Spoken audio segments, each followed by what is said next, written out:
Hello guys!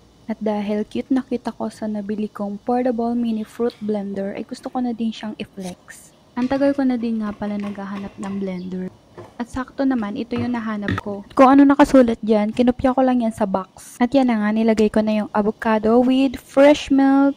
May pa-fresh milk na tayo ngayon. Dati, nilalagyan lang ng asukal. Tapos, katalo na. Tapos, kailangan pang i-blend. Dati, bibiyakin mo lang. Lalagyan ng asukal, kukuha ng kutsara. Tapos yun, hinigpitan ko na nga yung take para hindi siya magtalsikan. Then, press twice para gumana na siya.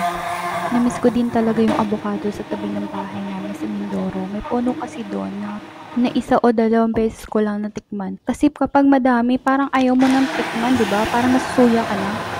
Tapos pag wala na sa harapan mo, namimiss mo naman, diba? At yun na nga, blend na blend na, tinaob ko ulit. Saka ko naman tatanggalin yung blender.